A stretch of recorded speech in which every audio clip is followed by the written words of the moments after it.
ಸ್ವತಂತ್ರವಾಗಿ ತಾವು ಮ್ಯೂಸಿಕ್ ಕಲ್ತಿಲ್ಲ, ಐ ರೈಟ್? ಕಲಿತೇ ಇಲ್ಲ, ಶಾಸ್ತ್ರೀಯವಾಗಿ ಕಲಿತೇ ಇಲ್ಲ. ಅಂತ ಅರಳುವ ಸಮಯ ಮರೆಯೋಣ ಚಿಂತೆಯ. ಇದು ರಮ್ಯ ಚೈತ್ರ ಕಾಲ, ಇದು ರಮ್ಯ ಚೈತ್ರ ಕಾಲ.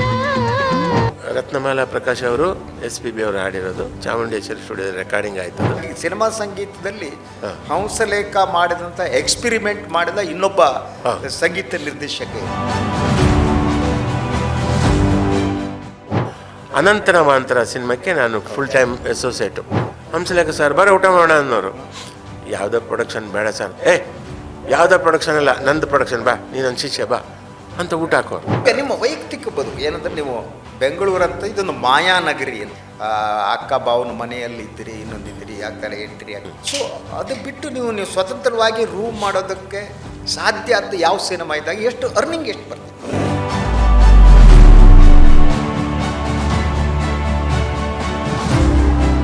ನಂತರ ನಿಮಗೆ ಸೆಕೆಂಡು ಏನು, ಕಾಶಿನಾಥ್ ಜೊತೆಗೆ ಅನುಭವ ಸಿನಿಮಾವನ್ನು ಮಾಡಿದ್ರಿ. ಆ ಎರಡು ಹಾಡು ಟಾಪ್. ಅದು ಆ ಕಾಲದಲ್ಲಿ ಎಲ್ಲರೂ ಗುಣಗುಣಿಸುವಂಥ ಹಾಡು, ಅತಿ ಅದ್ಭುತವಾದ. ಅದು ಆದಮೇಲೆ ಸೆಕೆಂಡ್ ನಂತರ ತಾವು ಯು ಸಿ ದಟ್ ಯಾವ ನಿರ್ದೇಶಕರ ಸಿನಿಮಾದಲ್ಲಿ ಕೆಲಸ ಮಾಡಿದ್ರೆ, ಯಾವ ಮ್ಯೂಸಿಕ್, ಯಾವ ಹಾಡುಗಳು ಬಂದಿದೆ?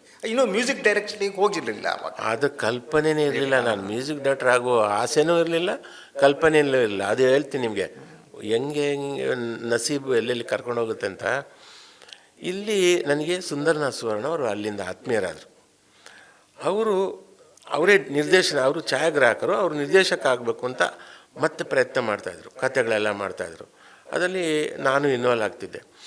ಅದಾದಮೇಲೆ ಅದಕ್ಕೆ ಉಪೇಂದ್ರ ಕುಮಾರ್ ಮ್ಯೂಸಿಕ್ ಮಾಡೋದು ಅಂತೇಳಿ ನಿರ್ಧಾರ ಆಗಿ ಉಪೇಂದ್ರ ಕುಮಾರ್ ಅವರ ಹತ್ರ ಎಲ್ಲ ಹೋದ್ವಿ.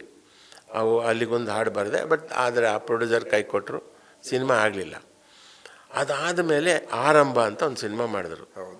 ಸುಂದರನಾಥ್ ಉದಯ ಹುತ್ತಿನಗದ್ದೆ. ಆ ಸಿನಿಮಾ ಆಯಿತು. ಅದರಲ್ಲಿ 2 ಹಾಡು ನಾನು ಬರೆದೆ. ಅದು ಎಲ್ ವೈದ್ಯನಾಥನ ಮ್ಯೂಸಿಕ್ಕು. ಸೊ ಎಲ್ ವೈದ್ಯನಾಥನ್ ಕೂಡ ನನಗೆ ಆತ್ಮೀಯರಾದರು.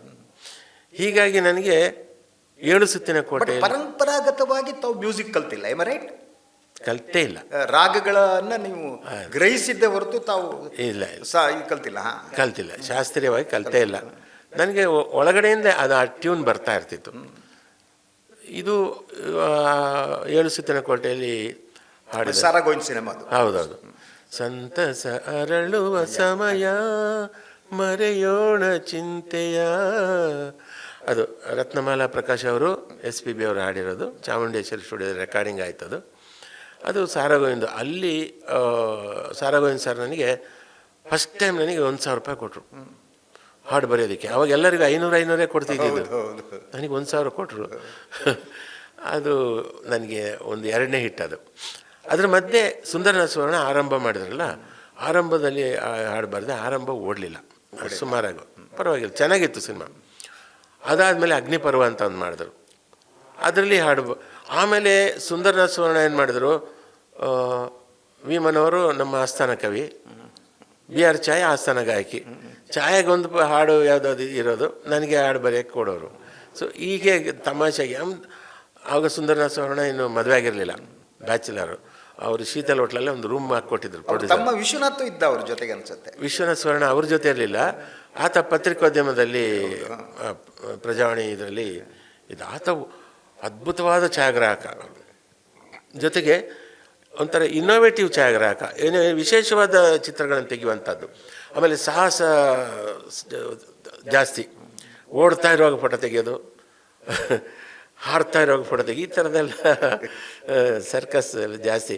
ಆಮೇಲೆ ಇತ್ತೀಚೆಗೆ ವಿಶ್ವನಾಥ್ ಸುವರ್ಣ ನೆನೆಸ್ಕೋಬೇಕು, ಕರ್ನಾಟಕದ ಎಲ್ಲ ಕೋಟೆಗಳ ಫೋಟೋಸ್ ತೆಗೆದು ಅದೊಂದು ಬುಕ್ ಮಾಡಿ ಸರ್ಕಾರದವರು ಅದಕ್ಕೆ ಇದು ತಗೊಂಡ್ರು.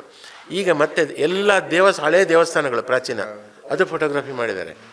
ಈ ಥರ ವಿಶೇಷವಾದ. ಈಗ ನಿಮ್ಮ ವೈಯಕ್ತಿಕ ಬದುಕು ಏನಂದ್ರೆ, ನೀವು ಬೆಂಗಳೂರಂತ ಇದೊಂದು ಮಾಯಾನಗರಿ ಅಂತ ಹೇಳ್ತಾರೆ. ತಾವು ಬಂದ್ರಿ, ತಾವು ಅಕ್ಕ ಬಾವನ ಮನೆಯಲ್ಲಿ ಇದ್ದೀರಿ, ಇನ್ನೊಂದಿದ್ದೀರಿ, ಆ ಥರ ಎಂಟ್ರಿ ಆಗ್ತಾ ಇದ್ದೀರಿ.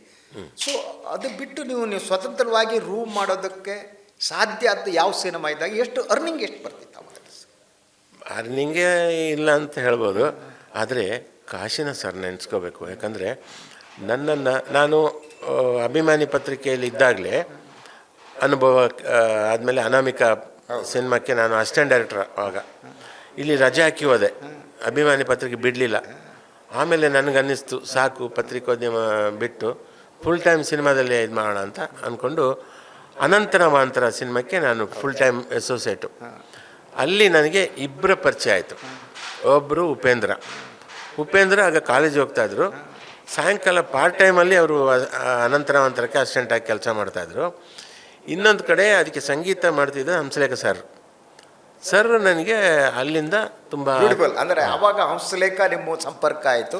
ಹೌದು. ಅವರು ಹೊಸ ಎಕ್ಸ್ಪಿರಿಮೆಂಟನ್ನು ಸಿನಿಮಾ ಸಂಗೀತದಲ್ಲಿ ಹಂಸಲೇಖ ಮಾಡಿದಂಥ ಎಕ್ಸ್ಪಿರಿಮೆಂಟ್ ಮಾಡಿದ ಇನ್ನೊಬ್ಬ ಸಂಗೀತ ನಿರ್ದೇಶಕ ಇಲ್ಲ. ಸೊ ನಿಮಗೆ ಅವರು ಆಕರ್ಷಿಸಿದ ಬಗೆ ಯಾವುದು, ಹೇಗೆ ಅದು? ಒಂದು ಅವರ ಬರವಣಿಗೆ. ಈಗ ಫಾರ್ ಎಕ್ಸಾಂಪಲ್ ಅನಂತರಾವಂತರದಲ್ಲಿ ನನ್ನ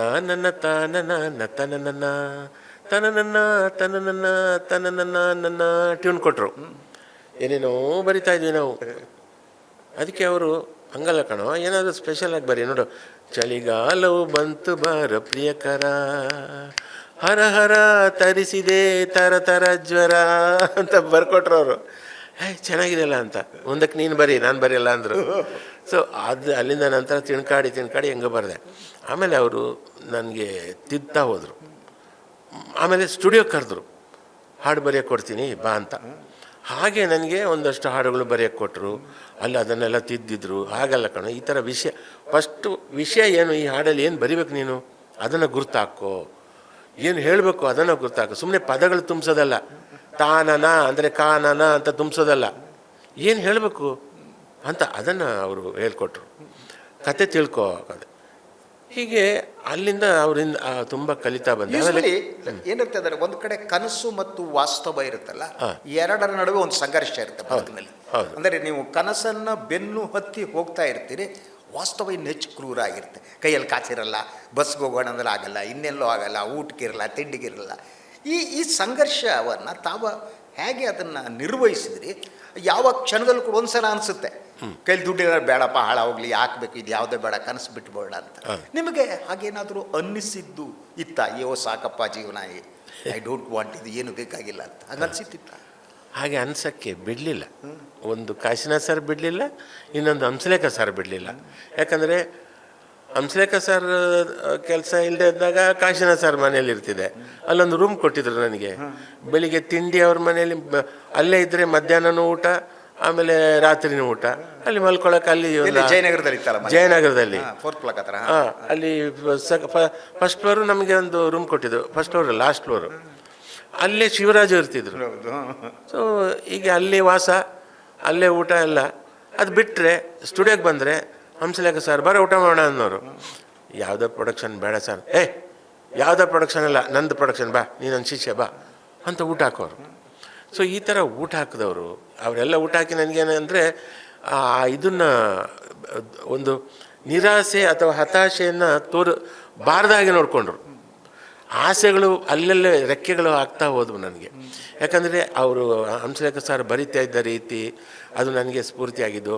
ಆಮೇಲೆ ಸುತ್ತ 60-70 ಜನ ಆರ್ಕೆಸ್ಟ್ರಾ, ಅದರಲ್ಲಂಥ ರೋಮಾಂಚಕ ಆ ವಯಲಿನ್ಗಳು, ಆಮೇಲೆ ಗಿಟಾರು, ಕೀಬೋರ್ಡು ಅವರೆಲ್ಲ ನುಡ್ಸೋದು, ಆ ವಾದ್ಯಗಳ ನೋಡ್ತಾ ನನಗೆ ಅಂತ ರೋಮಾಂಚನ ಆಗ್ತಿತ್ತು. ನನಗೆ ಏನೇನೋ ಟ್ಯೂನ್ಸ್ ಬರ್ತಿತ್ತು. ಇಲ್ಲ ಆವಾಗ ಎನ್ ಶಾಸ್ತ್ರಿ ಟ್ರ್ಯಾಕ್ ಸಿಂಗರು. ಶಾಸ್ತ್ರಿ ಒಂದು ದಿವಸ, ಮನೋರು ನನಗೆ ನಾನು ಮಂಡ್ಯದಿಂದ ಹೋಗಿ ಬರೋದೆಲ್ಲ ಮಾಡೋ ಕಷ್ಟ ಆಗುತ್ತೆ, ನಿಮ್ಮ ರೂಮಲ್ಲೇ ಜಾಗ ಇದೆಯಾ ಅಂತ. ಬನ್ನಿ ಶಾಸ್ತ್ರಿ, ನಮ್ಮ ಚಿಕ್ಕ ರೂಮ್, ಬಟ್ ಅಡ್ಜಸ್ಟ್ ಮಾಡೋಣ ಅಂತ. ಅಲ್ಲೊಂದು ಯಾರಬ್ ನಗರ ಅಂತಿದೆ, ಹೌದು, ಇಲ್ಲಿ ಬನಶಂಕರಿ ಸೆಕೆಂಡ್, ಅಲ್ಲಿ ನನ್ನ ರೂಮಲ್ಲಿ ಶಾಸ್ತ್ರಿ ಜಾಯ್ನ್ ಆದರು. ಸೊ ಹೀಗೆ ನಾವು ಇಬ್ಬರು ಜೊತೆ ಅವ್ರ ಬೈಕಲ್ಲೇ ಸ್ಟುಡಿಯೋಗೆ ಬರೋದು ರೆಕಾರ್ಡಿಂಗಿಗೆ. ಹೀಗೆ ಕೆಲಸ ಮಾಡ್ತಾ ಇರ್ತಿದ್ವಿ. ನನಗೆ ಏನೇನು ಟ್ಯೂನ್ಸ್ ಮನಸ್ಸಿಗೆ ಹೊಳೀತೋ ಶಾಸ್ತ್ರಿಗೆ ಹೇಳ್ತಿದ್ದೆ. ಅವರು ಅದನ್ನು ಸ್ವರದಲ್ಲಿ ಬರ್ಕೊಳ್ತಿದ್ರು. ಆ ಸ್ವರದಲ್ಲಿ ಬರೆಯೋದೇ ನನಗೆ ಆಶ್ಚರ್ಯ, ಇದು ಹಿಂಗೆ ಬರೀತಾರೆ, ಇದು ಹಿಂಗೆ ಈ ಸ್ವರಗಳೆಲ್ಲ ನೆನ್ಪಿಟ್ಕೋತಾರೆ ಅಂತ ಅನ್ನೋದು ಇದೆಲ್ಲ ವಿಸ್ಮಯ ಆಯಿತು. ಆಮೇಲೆ ಹೀಗೆ ಆಯಿತು. ಒಂದು ದಿವಸ ಒಂದು ಆಲ್ಬಮ್ ಮಾಡೋಣ, ನಾವು ನಮ್ಮ ಇಷ್ಟಕ್ಕೆ ಮಾಡೋಣ ಅಂತ ಓ ಕುಸುಮ ಬಾಲೆ ಅಂತ ಒಂದು ಕ್ಯಾಸೆಟ್ ಬಂತು ಅನ್ಸುತ್ತೆ. ಕ್ಯಾಸೆಟ್ ಬಂತು. ಹೌದು.